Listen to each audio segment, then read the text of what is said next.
Sample paper 6 का ही continue करते हैं, सेकंड पार्ट। क्वेश्चन नंबर 5 तक हमने सारे जितने भी पार्ट थे उसके निपटा लिए हैं। अभी इसमें क्वेश्चन नंबर 6 से कंटिन्यू करते हैं। टोटल 10 सेक्शन है, 5 निमट चुके हैं, 5 बाकी हैं, उन्हें देखते हैं। क्वेश्चन नंबर 6 का part 1, find the value of P. इसमें पी की वैल्यू निकालनी है। 3 कोऑर्डिनेट गिवन है और वो कोलिनियर है। कोलिनियर का मतलब होता है कि कोई भी ऐसे पॉइंट जो एक ही लाइन पर, मान लो मेरे पास एक लाइन है, इस पे यहाँ कोई 3 पॉइंट है, ठीक है, स्ट्रेट लाइन के ऊपर जो पॉइंट है। अभी मुझे यहाँ पे इसकी पी की वैल्यू निकालनी है। किसी भी चीज़ की वैल्यू निकालने के लिए सबसे इंपॉर्टेंट चीज़ है इक्वल टू। मुझे इक्वल टू चाहिए। इक्वल टू कैसे चाहिए? कोई ना कोई तो मेथड या फार्मूला लगाऊं, तभी इक्वल टू मिलेगा, तभी ये पी की वैल्यू निकल के आएगी। या तो ये मुझे इनका डिस्टेंस वगैरह का कोई हिंट दे देता कि भाई D1 बराबर है D2 के, तब मैं इनके इक्वल रखता बीच में, तब मुझे इक्वल टू मिलता। बट यहाँ पे ऐसा इसने कुछ नहीं कहा, इसने सिंपल कह दिया कि ये कोलिनियर है। तो ऐसे का एक पैट मेथड है, याद रखना हमेशा जब भी कोलिनियर वर्ड आए आंख मीच के यही फार्मूला लगेगा। कोलिनियर जितने भी पॉइंट हैं उनके लिए ट्राइंगल का एरिया 0 होता है। अब सर ये ट्राइंगल कहाँ से आ गया? ट्राइंगल यहाँ से आ गया कि हमें चाहिए हर कीमत पे इक्वल टू। इक्वल टू तभी मिलेगा जब हम कुछ ऐसा लेट कर लें या ऐसी कंडीशन रख लें कि जिसमें तीनों कोऑर्डिनेट भी इन्वॉल्व हो जाए और इक्वल टू भी मिल जाए हमें। तो हमने वही करा, हमने मान लिया कि यहाँ पे ट्राइंगल का एरिया 0 है। 0 तो है ही है जब ट्राइंगल बन ही नहीं रहा। बस इसी को फॉर्म करते हुए कोऑर्डिनेट की वैल्यू निकाल लेंगे। अब इसकी जो मिसिंग है कोऑर्डिनेट, क्या कोऑर्डिनेट के पॉइंट की वैल्यू। ट्राइंगल का एरिया कोऑर्डिनेट में हमारे पास क्या होता है? ट्राइंगल एरिया, वैसे तो यहाँ गिवन है, चलो कोई बात नहीं, लिखते हैं हम formula 1/2 mode x1 y2 minus y3 फिर plus x2 y3 minus y1 plus x3 y1 minus y2। और मोड बंद, मोड का मतलब होता है कि मोड के अंदर कोई भी वैल्यू होगी तो बाहर वो हमेशा पॉजिटिव आएगी। मान लो मोड के अंदर -3 है, जब आप इसे बाहर लेकर आएंगे तो 3 हो जाएगा, माइनस ऑटोमेटिक पॉजिटिव हो जाएगा, इसलिए मोड लेते हैं। क्योंकि अगर इसमें गलती से माइनस की वैल्यू आ गई तो बाहर निकलेगी तो माइनस रह जाएगी, और एरिया कभी भी माइनस में नहीं होता। अब हमें पता है यहाँ पे ट्राइंगल का एरिया तो 0 है, यहाँ पे ले लिया हमने 0। 1/2 एक्स की वैल्यू, XYZ सारे हमारे पास यहाँ हैं गिवन, देख लो। ये है x1 y1 x2 y2 और x3 y3। इनकी वैल्यू पुट कर लो फटाफट। x1 की जगह क्या है मेरा p, और ये मेरे पास है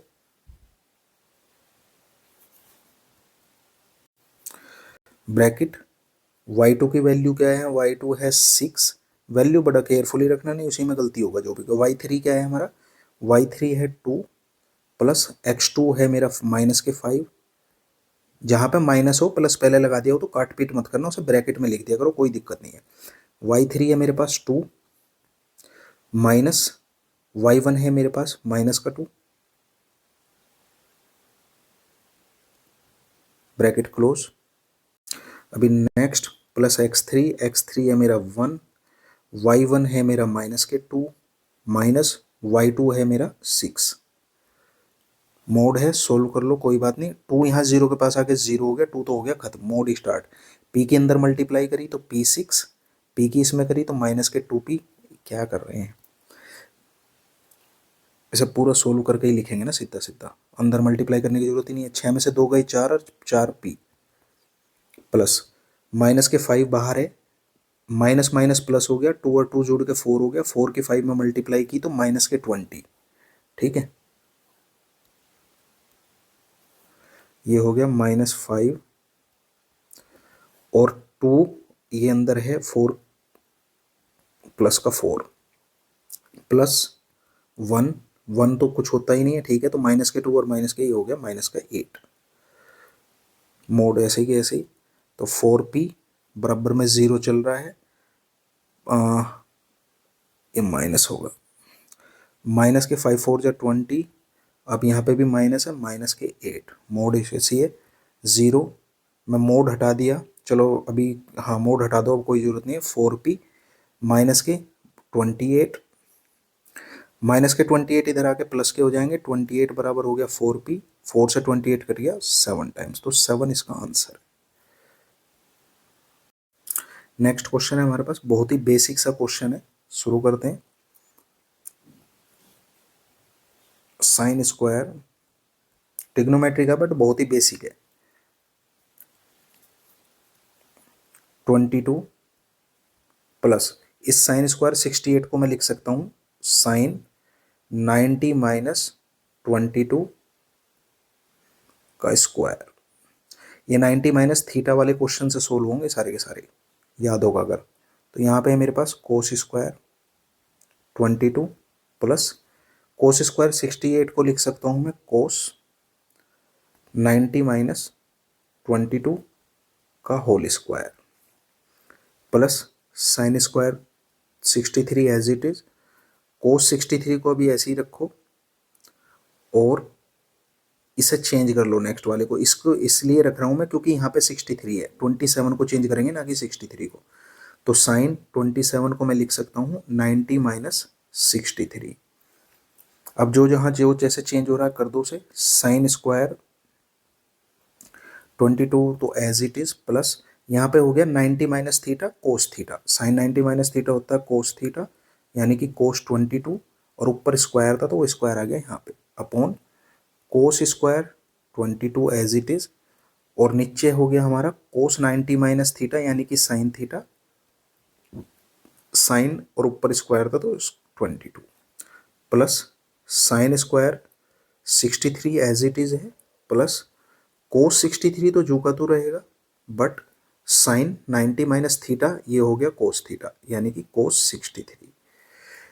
पूरे से पूरा कट गया one time plus sine square 63 plus cos 63 की कोस 63 में मल्टीप्लाई की तो कोस स्क्वायर 63।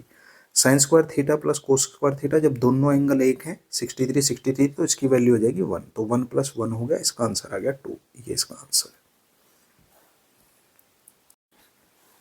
नेक्स्ट क्वेश्चन है हमारे पास, इन द पिथ क्यूथ और अर्थ यानी कि P Q R terms of GP, ये ज्योमेट्रिक प्रोग्रेशन की टर्म है A B C respectively, prove that. ये हमें फिर प्रूव करना, कोई बात नहीं, सबसे पहले इसे समझते हैं कहना क्या चाह रहा। किसी भी उसमें जीपी के अंदर ज्योमेट्रिक प्रोग्रेशन के अंदर अगर कोई भी टर्म है मेरी, उसे मैं अगर टी एन मान लूँ तो उसकी वैल्यू होगी यहाँ पे टर्म के रूप में a are N minus one. जैसे ए पी में होता था ऐसी सेम इसमें है, वहाँ पे A plus N minus one into D था, यहाँ पे A are N minus one होता है, ठीक है। एन ये यहाँ पे डिनोट होगा। तो इसी तरह इसने हमें यहाँ टी पी टी क्यू और टी आर ये दिए हुए हैं, वो क्या क्या है ए बी और सी। अब मैंने इन्हें यहाँ पे ऐसे लिखा तो मैंने थोड़ा रिवर्स करके भी लिख सकता हूँ, रिवर्स करके ए बराबर टी पी भी लिख सकता हूँ, और टी पी की जगह मैं क्या लिख सकता हूँ, टी पी की जगह लिख सकता हूँ ये वाली value a are N minus one, n minus one यानी कि एन की जगह पी, पी माइनस वन। इसे ध्यान से समझ लो, अगर मेरे पास टी पी बराबर ए है तो मैं इसे ऐसे लिख सकता हूँ कि टी पी की जगह जो वैल्यू होती है टर्म्स के हिसाब से स्टैंडर्ड फॉर्म में वो होती है a are N minus one, और एन की वैल्यू ये यहाँ वाली जो होती है, तो ये हो गया A R P minus one.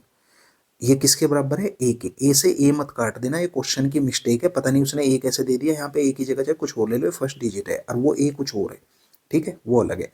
तो इसी तरह सारे आ जाएंगे, बी के बराबर आ जाएगा ए आर, नेक्स्ट क्या है हमारा क्यू माइनस वन, और सी के बराबर आ जाएगा हमारा a r r minus one. ये इसने वैसे गलत ही दे रखा, आर की जगह आर ही आ गया, चलो कोई नहीं। ये मेरे पास एक नॉर्मल वैल्यू निकल कर आ गई। अब इन वैल्यू से मुझे ये यहाँ पे प्रूव करना बड़ा सिंपल है। एल एच एस ले लो, R H S automatic one निकल के आ जाएगी। मेरे पास एल एच एस क्या है, एल एच एस है, इसे ले लेते हैं कलर को, A Q minus R into B R minus P into C P minus Q. और ए बी सी की वैल्यू मैंने अभी निकाल ली है, ए बराबर बी बराबर और सी बराबर, ये वैल्यू मैंने अभी नॉर्मल स्टैंडर्ड फॉर्म से निकाल ली है। तो ए की जगह हम पुट कर देंगे क्या, A R P minus Q, और इसकी पहले से ही पावर है वो क्या है क्यू माइनस आर। फिर दोबारा मल्टीप्लाई में हमारे पास क्या है बी, बी की वैल्यू, एक सेकेंड इसका थोड़ा सा साइज वो कर लेते हैं। बी की वैल्यू क्या निकाल ली हमने, A R Q minus one, ठीक है। और इसका भी होल स्क्वायर होल ब्रैकेट लगा के इसकी वैल्यू जो ऑलरेडी थी पावर थी वो यहाँ पे रख दी। फिर लास्ट में है सी की वैल्यू निकाल ली है मैंने AR R-1, और इसकी भी पावर है यहाँ पे क्या P-Q। मैंने कुछ नहीं किया है, A और B और C की जगह वैल्यू पुट कर दी है बस, ठीक है। अब इनके आपस में मल्टीप्लाई कर लो, किस किस की पावर के आपस में मल्टीप्लाई होगी, क्योंकि अगर हमारे पास कभी भी ऐसा हो 2 की पावर यहाँ पे होल स्क्वायर 3 है, तो यहाँ पे क्या होगा 2 की पावर 3 के साथ मल्टीप्लाई हो जाएगी। ये इसका सॉल्यूशन है। तो हम ऐसे ही करेंगे, ऊपर की जो पावर्स हैं उन्हें आपस में मल्टीप्लाई करेंगे। तो AR तो एज इट इज है, इनकी पावर क्या है P-1 और Q-R, ये आपस में मल्टीप्लाई होंगी। थोड़ा ज़्यादा ही हो गया, इसको थोड़ा सा डाउन कर लेते हैं, ठीक है। और फिर है हमारा दूसरा है AR, इसकी पावर थी Q-1 और दूसरी उसके साथ मल्टीप्लाई हो जाएगी R-P। और तीसरा भी AR है, इसकी है R-1 और P-Q। अब यहाँ पे क्या होगा, आप देख रहे होंगे तीनों का बेस सेम है। मैं इन तीनों का बेस सेम है तो इन्हें भी आपस में एक ही ले लेता हूँ, एक सिंगल बेस AR। और जब किसी का मल्टीप्लिकेशन में प्रोडक्ट में बेस सेम हो तो उनकी पावर प्लस हो जाती है आपस में। तो ये कुछ इस तरह हो जाएगा P-1 Q-R प्लस ये वाली पावर Q-1 R-P, फिर ये वाली पावर प्लस R-1 और P-Q। अब इनके ब्रैकेट की आपस में मल्टीप्लाई कर दो, क्योंकि मुझे 1 लाना तो कट पीट के पावर 0 ही आनी है, मैं पहले ही बता दे रहा हूँ आपको। AR P की मल्टीप्लाई PQ में करी तो PQ, P की R में करी तो माइनस के PR, 1 की Q में की तो माइनस के Q, और -1 की R में की माइनस के तो प्लस के R। इसी तरह Q की R में की तो प्लस के QR, Q की P में की तो माइनस के QP, और फिर -1 की R में की तो माइनस के R, -1 की P में की तो प्लस के P। ऐसे ही यहाँ पे R की P में की तो प्लस के RP, R की -Q में की तो माइनस RQ, और -1 की P में की तो माइनस के P, और -1 की Q में की तो प्लस के Q। अभी देख लो PQ प्लस के हैं और PQ माइनस के, PR माइनस के हैं, PR प्लस के हैं, Q माइनस का और Q कहीं प्लस का भी मिलेगा ढूंढने से, ये रहा, ठीक है। R प्लस का, R कहीं माइनस भी मिलेगा ढूंढने से, ये रहा। QR प्लस का है तो QR कहीं माइनस का, ये रहा। और P प्लस का और P माइनस का, टोटल कट गए तो मेरे पास बचा A की पावर 0, और जिसकी पावर 0 होती है वो होता है 1। तो ये हमने प्रूव कर दिया। देखो सिंपल सी चीज़ थी, जो इसमें बहुत इंपॉर्टेंट चीज़ है समझने के लिए, कि किसी भी ज्योमेट्रिक प्रोग्रेशन में T की n होता है तो उसकी पावर होती है A की R minus n, no A की R n माइनस 1। अब यहाँ पे इसने n की जगह हमें एक तो दिया P, फिर दिया Q, और फिर दिया यहाँ पे R। तो जब n की जगह रिप्लेस हो रहे हैं तो वही वैल्यू हमें पुट करनी थी। यहाँ पे P-1 हो गया, यहाँ पे Q-1 हो गया, और यहाँ पे हो गया हमारा AR R-1, और इनकी अलग से फिर वैल्यू दी थी, वो क्या ABC, जिससे हम इसमें यहाँ पुट कर सकें इनकी वैल्यू, ठीक है। आई होप समझ में आ गया होगा। नेक्स्ट क्वेश्चन है हमारे पास, if -5 is a root of the quadratic equation and the quadratic equation ये हैज़ इक्वल रूट्स।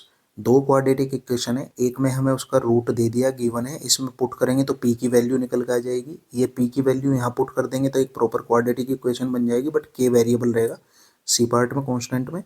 बट उससे K की वैल्यू निकालने के लिए इसने दे दिया कि इक्वल रूट है, तो हम वहाँ B² - 4AC की हेल्प ले लेंगे। तो ठीक है, इसे सोल्व करते हैं। सबसे पहले जो हमारे पास गिवन है वो देख लेते हैं।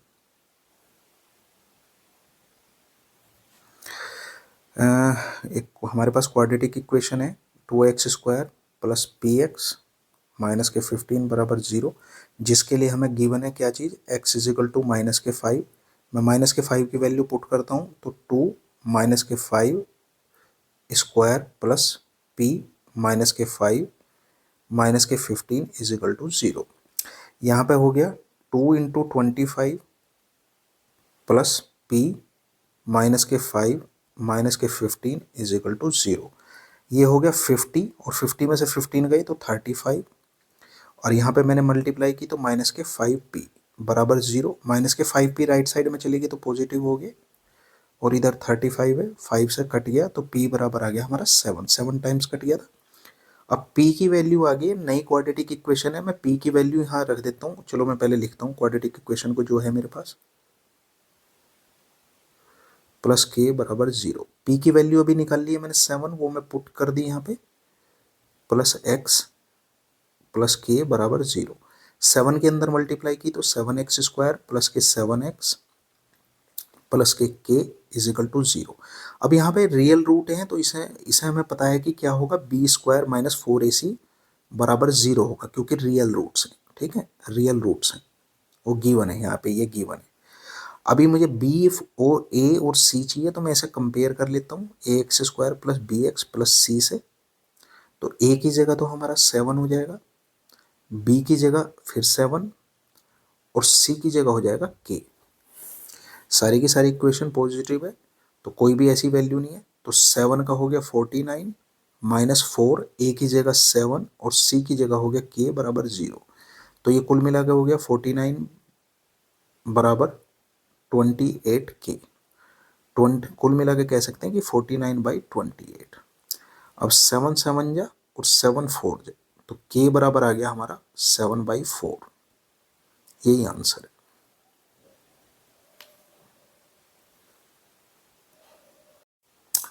नेक्स्ट क्वेश्चन है, number is chosen from 1 to 100, find the probability that is a prime number. देखो ऐसे क्वेश्चन के लिए कुछ चीज़ें पहले से याद होना बहुत जरूरी है, अगर वहाँ लिख के करने लगोगे तो टाइम लग जाएगा बहुत ज़्यादा। अब 1 से 100 के बीच में कितने प्राइम नंबर होते हैं ये आपको याद होना चाहिए। 1 to 100 के बीच में हमारे जो नंबर प्राइम नंबर्स हैं, 1 to 100 प्राइम नंबर की क्वांटिटी जो होती है वो होती है 25। अब 1 से लेकर 100 तक टोटल क्वांटिटी तो होगी 100 और प्राइम नंबर की क्वांटिटी होगी 25। इसने यहाँ पे प्रोबेबिलिटी पूछी है, तो P अगर हम कह सकते हैं तो टोटल आउटकम हमारे कितने हैं 100, फेवरेबल आउटकम है 25, तो इससे डिवाइड कर देंगे तो 1/4 आ जाएगी। बहुत सिंपल है, बट उस कंडीशन में जब मुझे पता हो कि टोटल प्राइम नंबर्स कितने होंगे यहाँ पे। ठीक है, 1 to 100 के अंदर, तो ये बहुत जरूरी है, ध्यान होना, याद रखना। नेक्स्ट क्वेश्चन देखते हैं। Next question, the internal and external diameter of A steel pipe. कोई इस शेप का हमारे पास स्टील पाइप है, उसका एक्सटर्नल और इंटरनल डायमीटर दिया हुआ है। Length 140, R 8 centimetre and 10 centimetre. इसकी लेंथ दे दी है इसने हमें, लेंथ है हमारे पास ये 140, और जो इंटरनल और एक्सटर्नल है, इंटरनल डायमीटर और एक्सटर्नल डायमीटर दे दिया। इंटरनल और एक्सटर्नल मतलब यहाँ तक का तो हो गया पूरा विद एक्सटर्नल, तो ये हो गया हमारे पास कितना डायमीटर, ये ऐसे पूरा, तो ये डायमीटर है कितना दिया है 10 सेंटीमीटर, और इंटरनल डायमीटर यानी कि यहाँ से लेके यहाँ तक का बस, ये हमारे पास गिवन है कितना 8 centimetre respectively. The find the volume of the steel. अब हमें इसका स्टील का वॉल्यूम निकालना, तो कुल मिला के स्टील वॉल्यूम के लिए हमें ये देखना पड़ेगा कि वो कैसे आता है, उसका मेथड क्या है। मेथड है कि पूरा ये सिलेंड्रिकल फॉर्म है, पूरे एक सिलेंडर का वॉल्यूम निकाल लो और इससे जो अंदर होलो पार्ट है इसका वॉल्यूम माइनस कर दो, अपने आप ही बचा हुआ बॉडी का ही वॉल्यूम रह जाएगा जो हमारे से वो पूछ रहा है। यानी कि कंप्लीट सिलेंडर का वॉल्यूम माइनस होलो सिलेंडर का वॉल्यूम,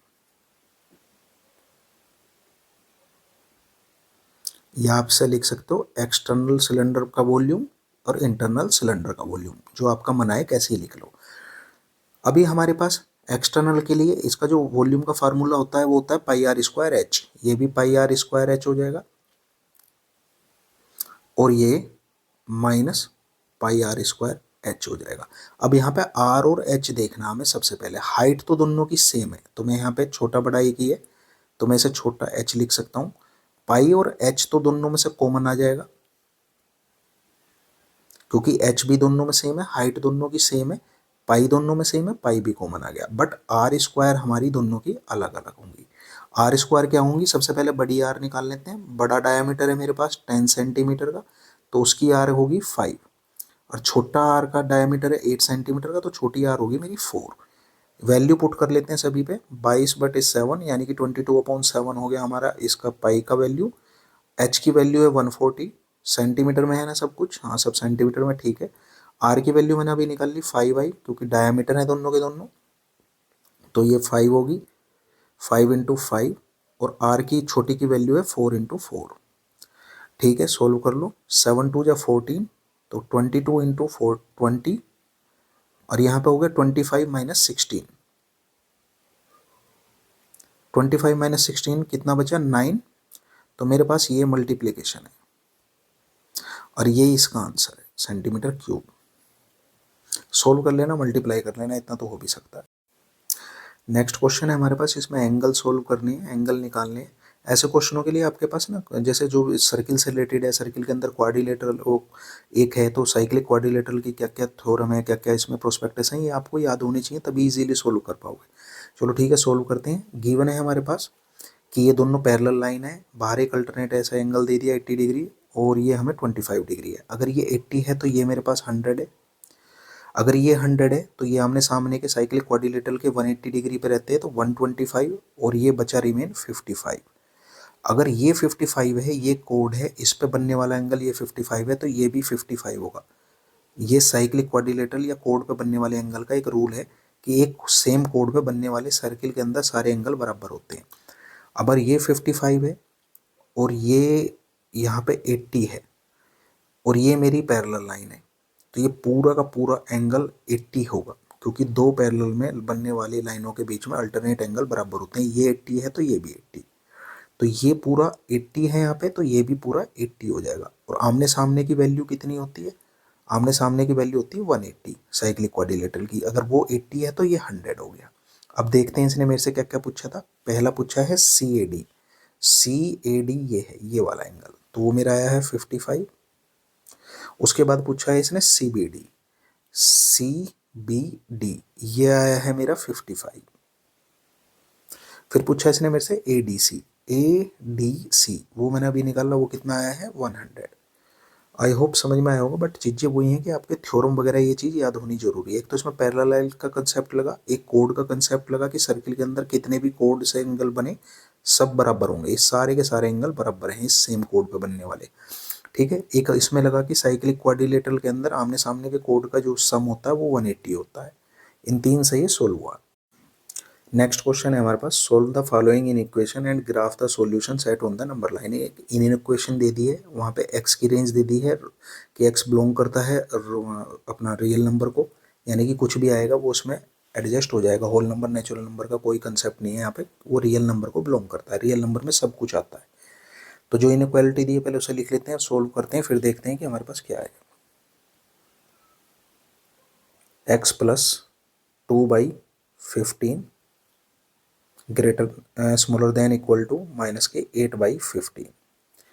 तो x इधर ही रहेगा, न्यूमरिक न्यूमरिक के साथ चला जाएगा, तो माइनस के 8/15 माइनस के 2/15, दोनों माइनस के हैं, एलसीएम सेम है, एक ही डिजिट है, तो ये प्लस हो जाएगा। ऊपर हो गया माइनस के 10, बिलो में है 15, तो 5×2 = 10 और 5×3 = 15, ये डिवाइड हो गया। तो x आ गया हमारा स्मॉलर देन और इक्वल टू माइनस के 2/3। पहले तो ये 2/3 समझ लेते हैं क्या है। 2 को अगर मैं 3 से डिवाइड करूं तो पॉइंट लगा के 0, और 3 6 या 18, लगभग 0.6 के बराबर है। अब मुझे इसे नंबर लाइन पे डिफाइन करना, मुझे एक नंबर लाइन चाहिए। मेरे पास ये नंबर लाइन है, इस नंबर लाइन पे कहीं यहाँ पे एक रहा होगा, यहाँ पे 0 है मान लो, और 0 के बाद माइनस का 1 है, और ये माइनस का 2 है, और ऐसे ऐसे करते करते कहीं यहाँ माइनस का इन्फिनिटी होगा और यहाँ प्लस का इन्फिनिटी होगा। तो मेरे पास चाहिए 0.6, और वो भी माइनस का, क्योंकि यहाँ माइनस है, तो माइनस का 0.6 का ये यहाँ पे होगा इस जगह, और इस जगह से और छोटा होता जा रहा है। इसमें दिखा रहा ना एक्स स्मॉलर देन है माइनस के 2/3 से, यानी कि माइनस की तरफ ही जाएगा ऐसे। तो कहाँ तक जाएगा वो? इन्फिनिटी तक। जब कोई भी वैल्यू ना दी हो तो इन्फिनिटी तक जाता है। तो हम कह सकते हैं कि हमारा एक्स जो बिलोंग करता है वो किसे करता है, माइनस इन्फिनिटी से लेके आपका क्या आंसर आया, माइनस के 2/3 तक। ये इसकी रेंज है, यही आंसर है। नेक्स्ट क्वेश्चन है हमारे पास, दो ट्राइंगल दिए हैं, वो सिमिलर भी बता दिए हैं, और हमें बताना है यहाँ पे ये कंडीशन है हमारी, इन्हें प्रूव करना। ठीक है, सबसे पहले तो जो सिमिलर ट्राइंगल है इनके जो शेप है उसे थोड़ा ठीक करके लिख लेते हैं, क्योंकि ये शेप इसने गलत तरीके से दे रखी है।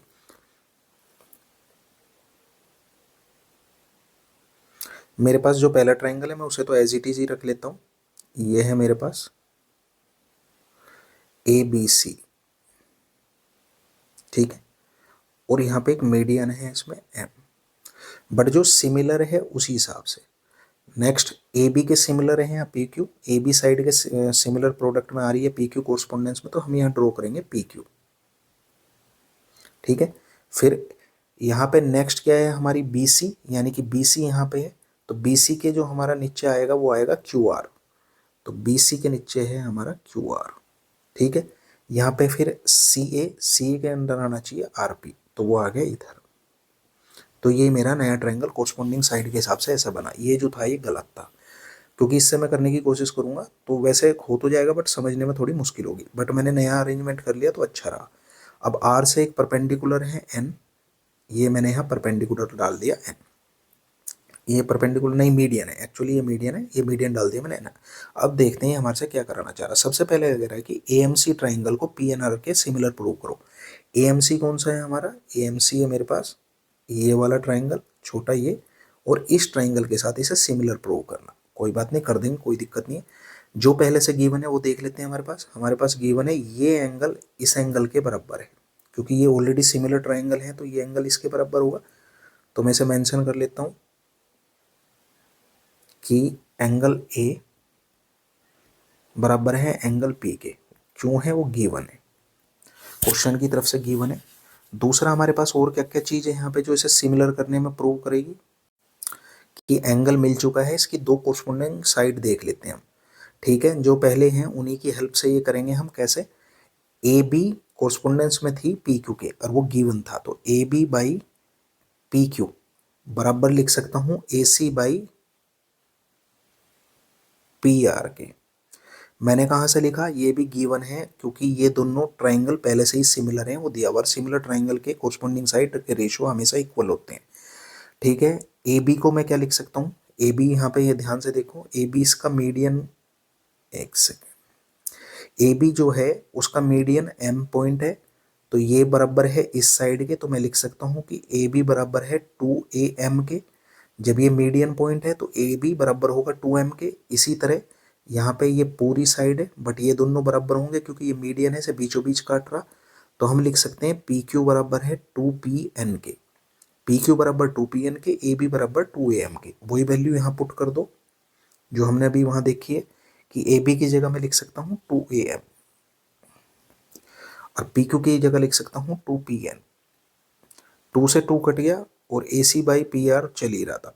अभी हमारी दो साइड के कोरस्पोंडेंस इक्वल हो गए, यानी कि ये साइड का आपस में कोरस्पोंडिंग रेशो इक्वल दिखा दिया हमने, ये इसके बराबर रेशो में और ये इसके बराबर। ये अभी प्रूव किया हमने यहाँ पे ये, और एक एंगल हमने ऑलरेडी दे दिया था, तो ये दोनों छोटे ट्राइंगल भी हमारे सिमिलर प्रूव हो गए।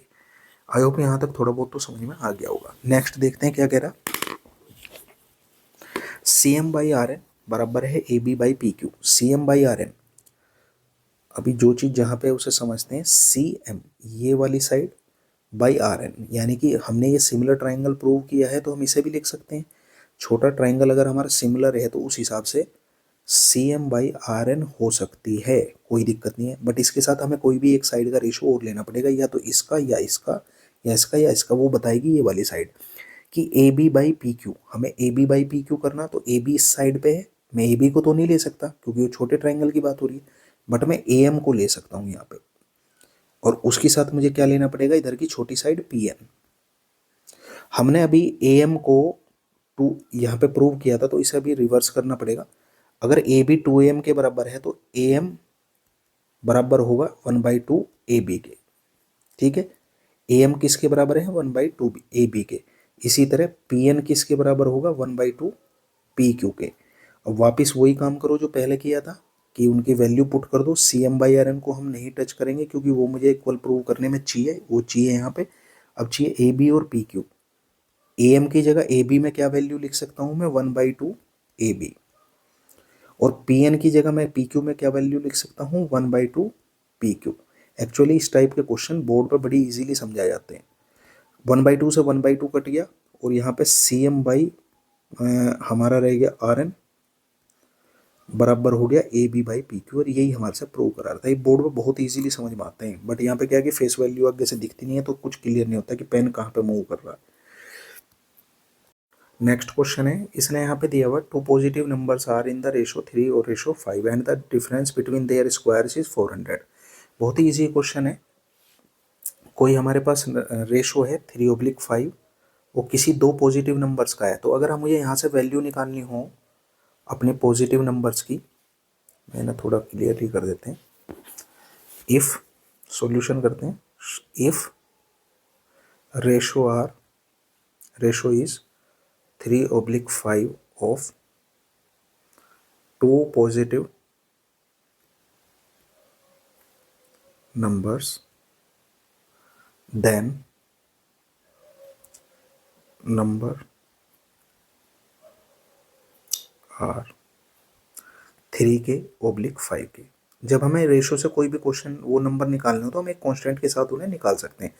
बट पॉजिटिव है तो पॉजिटिव के लिए हम क्या करेंगे, यहाँ पे उसने फिर जो आगे कंडीशन दी कि उनके स्क्वायर्स का डिफरेंस 400 है। स्क्वायर का डिफरेंस कब होगा, जब बड़े में से छोटा माइनस होगा। ठीक है, 5 के स्क्वायर माइनस 3 में से मत कर देना, 5 में से करना है। ठीक है, क्योंकि बड़े में से छोटा करेंगे तभी पॉजिटिव वैल्यू दी है उसने 400 आएगा। तो ये हो गया 25 के माइनस के 9 के बराबर 400। 25 में से 9 गए, 16 के, बेस सेम है तो कोई चीज़ छेड़ेंगे नहीं हम। 16 से 400 कितनी बार कट गया, 25 बार। तो के बराबर आ गया ±5। पर ±5 में से हम लेंगे के बराबर 5, क्योंकि उसने कहा है हमें वैल्यू क्या है हमारी पॉजिटिव। तो के बराबर 5 आ गया। अब नंबर बता देते हैं, नंबर क्या क्या हो जाएंगे। पहला नंबर होगा 3 × 5 यानी कि 15, और दूसरा नंबर हो जाएगा 5 × 5 यानी कि 25। यही आंसर। नेक्स्ट क्वेश्चन है हमारे पास, an aeroplane at an altitude of 1500 metre find that two ships are sailing towards in the same. कोई दो शिप हैं एक तरफ की ही चल रहे हैं, और एक वो प्लेन से देख रहा है, जो उसका एल्टीट्यूड है प्लेन का वो यहाँ पे है, मान लो वो 1500 मीटर है। ये यहाँ पे कोई प्लेन है इस जगह पे, यहाँ से उसने दो शिप देखे ऐसे, एक शिप यहाँ पे है एक शिप यहाँ पे है, और ऐसे मिला देते हैं, इनके बीच का वो हमारे से डिस्टेंस पूछ रहा है ये वाला। तो जब उसने देखा पहले शिप को, एक को देखा उसने यहाँ पे, तो वो उसे दिख रहा है कितने एंगल पे, 30 डिग्री पे। तो ये 30 है इसका एंगल। अगर ऊपर से देखने पे डिप्रेशन का जो है, तो नीचे आके ये 30 हो जाएगा, क्योंकि एक्सेस हमेशा पैरेलल होते हैं, पैरेलल के अल्टरनेट एंगल इक्वल होते हैं। इसी तरह अगर ये पूरा एंगल यहाँ पे, सॉरी यहाँ से उसे वो दिख रहा है, ये एंगल उसे यहाँ से अगर 45 दिख रहा है ये वाला इतना, तो ये एंगल भी हमारा 45 हो जाएगा। अब हमें ये वैल्यू निकालनी है एक्स की, तो बड़ा इजी है निकालने के लिए। पहला फार्मूला लगेगा मुझे, सबसे पहले ये वाली वैल्यू निकालनी है। अगर मैं इसे वाई मान लेता हूँ तो इसके लिए tan 45 का फार्मूला लग जाएगा, tan थीटा का। tan थीटा बराबर होता है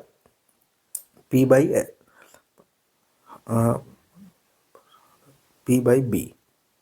तो थीटा की वैल्यू है हमारे पास क्या, 45 डिग्री, और ये हो गया परपेंडिकुलर मेरा 1500, और बेस मुझे निकालना है। तो बेस आ गया मेरा, tan 45 की वैल्यू होती है 1, तो बेस आ गया उस हिसाब से 1500 मीटर। ये मेरी वैल्यू यहाँ पे आ गई है, y = 1500 मीटर। अब मुझे निकालना है x, तो x निकालने का डायरेक्ट तो कोई तरीका नहीं है, बट मैं इसे पूरी वैल्यू को यहाँ से निकाल सकता हूँ। उसे निकाल के इसमें से माइनस कर देंगे, तो उसमें भी सेम फार्मूला लगेगा। tan 30 बराबर हो जाएगा हमारा क्या, परपेंडिकुलर अपॉन बेस। बेस अब क्या पूरा रहेगा, परपेंडिकुलर है मेरा 1500, बेस है मेरा पूरा कितना, अगर मैं इसे ए बी और सी मान लूँ यहाँ पे कुछ देर के लिए, तो ए बी। तो tan 30 की वैल्यू होती है 1/√3, और ये हो गया 1500 अपॉन ए बी, या मैं कह सकता हूँ कि ए बी आ गया 1500√3। अब ये आ गया मेरे पे वैल्यू 1500√3। अब यहाँ पे 1500√3 में से मुझे 1500 को माइनस करना है, और वही मेरी वैल्यू है जो मुझे चाहिए। 1500√3 में से माइनस करना है 1500, तो कर दो। 1500 कॉमन आ गया, अंदर बचा √3 - 1। √3 की वैल्यू होती है हमारे पास 1.732 - 1, तो ये कुल मिला के बचा 1500 गुना 1.732 में से 1 को माइनस किया तो 0.732। यहाँ पे 2 जीरो हैं, तो 2 पॉइंट आगे खिसक जाएगा, तो हम कह सकते हैं कि 15 की मल्टीप्लाई है 73.2 में, और जैसे ही मल्टीप्लाई कर लेंगे वही इसका आंसर है। नेक्स्ट क्वेश्चन है मेरे पास, find the equation of the line which passes through the point 34 and the sum of its intercept on the axis is 14। एक लाइन है कोई हमारे पास, उसकी इक्वेशन निकालनी है जो इस पॉइंट से होकर निकलती है और इसे इंटरसेप्ट करते हुए इस पे से होकर निकलती है, और उसके जो इंटरसेप्ट है लाइन के वो दोनों एक्सिस के उनका सम 14 है। सॉल्यूशन, ऐसी लाइन की जो स्टैंडर्ड फॉर्म होती है जिसके हमें इंटरसेप्ट पता हो, तो उसके लिए हमें लिखते हैं x प्लस ए वाई प्लस बी। ये स्टैंडर्ड फॉर्म है उस इक्वेशन की। जैसे जब हमें कोऑर्डिनेट पता हो तो तब हम लेते हैं y minus y one is equal to m x minus x one, जहाँ पे स्लोप और कोऑर्डिनेट पता हो। बट जहाँ y और x के इंटरसेप्ट पता हो तो ये इक्वेशन स्टैंडर्ड फॉर्म है उसकी, ये याद होनी चाहिए। याद नहीं है तो फिर कोई कुछ नहीं कर सकता। और यहाँ पे ये a इसका x का इंटरसेप्ट है, b y का इंटरसेप्ट है। तो a प्लस बी इसने दिया, इसने कहा कि दोनों के इंटरसेप्ट का सम 14 है। a प्लस बी 14 दिया, यहाँ से मैं a की वैल्यू निकाल लेता हूँ, वो हो जाएगी 14 माइनस बी। अब ये a की वैल्यू यहाँ पे पुट कर देंगे तो एक्स वाई में रह जाएगी इक्वेशन, और इन एक्स वाई को भी सोल्व करने के लिए इसने हमें यहाँ पे क्या दे दिया कि एक ऐसा पॉइंट है जो इसी क्वेश्चन से गुजरता है, उसका मतलब है x की जगह 3 है और y की जगह 4 है। यहाँ पे पहले इसकी वैल्यू इसमें पुट कर लेते हैं, बाद में a या b की वैल्यू पुट कर लेंगे। ठीक है, पुट करते हैं। x की जगह मैंने 3 रखा तो 3 बाई ए, प्लस y की जगह 4 रखा तो 4 by B is equal to 1। तो कुल मिलाकर हो गया 3b प्लस 4a, और ये एलसीएम लिया है तो ये इधर आके ए बी हो गया। ठीक है, एलसीएम लिया, एलसीएम से इधर गया और वो जो एलसीएम था वो यहाँ मल्टीप्लाई आ गया। ए की वैल्यू यहाँ पे मैं पुट कर दूंगा, इसे इक्वेशन 1 मान लो। यहाँ पे लिख सकते हैं फ्रॉम इक्वेशन 1, तो 3b प्लस 4, ए की जगह रखा मैंने 14 माइनस बी इक्वेशन 1 में से, और इज इक्वल टू ए की जगह रख रहा तो यहाँ पे भी 14 माइनस बी, और b as it is 3b plus 56b, नहीं 56 खाली, और माइनस के 4b is equal to 14b minus के b स्क्वायर। ठीक है, अब इन्हें थोड़ा थोड़ा सोल्व कर लो जो जहाँ पे जैसा भी है। 3b में से 4b गई माइनस के, तो मेरे पास बचा यहाँ खाली एक माइनस का b। यहाँ पे प्लस के 56 एज इट इज, और ये माइनस के 14b है, ये इधर आगे ये माइनस के हो गए, सॉरी प्लस के थे, इधर आके माइनस के हो गए, इधर माइनस का b स्क्वायर है, ये इधर आके प्लस का हो गया, और बराबर में 0। अब इसका थोड़ा सा सही तरीके से करके लिख देते हैं। b स्क्वायर है, b स्क्वायर लिख दिया, उसके बाद हमारा है माइनस का 14b और एक माइनस का ये है, तो ये हो गया टोटल 15b, और फिर प्लस के है 56 बराबर 0।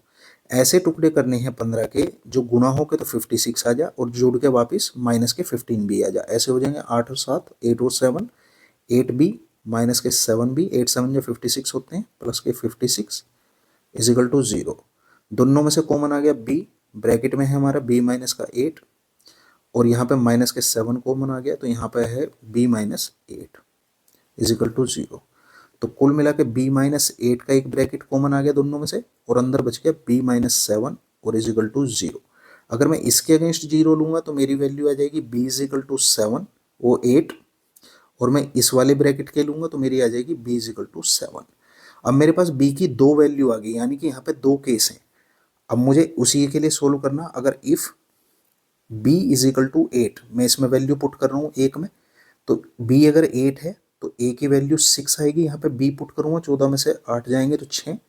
तो तब मेरी इक्वेशन क्या होगी, तब इक्वेशन होगी इंटरसेप्ट वही फार्मूला लगेगा जो है इक्वेशन का, x by A plus y by B is equal to 1, x के अपॉन ए क्या है 6 और y का अपॉन 8 इज इक्वल टू 1। तो ये हो गया 8x plus 6y is equal to, इसका एलसीएम लिया तो 48, 48 आ गया यहाँ। एक इक्वेशन तो आई है ये, बट अगर इफ मैं b की जगह 6 मान लूँ तो a हो जाएगा मेरा यहाँ पे 8, जैसी वैल्यू 6 पुट करेंगे 14 माइनस 6 तो 8, और फिर वो इंटरसेप्ट वाली वो x by A plus y by B is equal to 1। यहाँ a की और b की वैल्यू पुट कर दो तो x by 8 plus y by 6 is equal to 1। LCM तो हमारा 48 ही रहेगा, तो राइट साइड में तो 48 ही आएगा, बट यहाँ 6x हो जाएगा और यहाँ पे 8y हो जाएगा, मतलब थोड़ी भी रिवर्स हो जाएंगे इनके जो कोऑर्डिनेट्स है, और ये इसका आंसर है।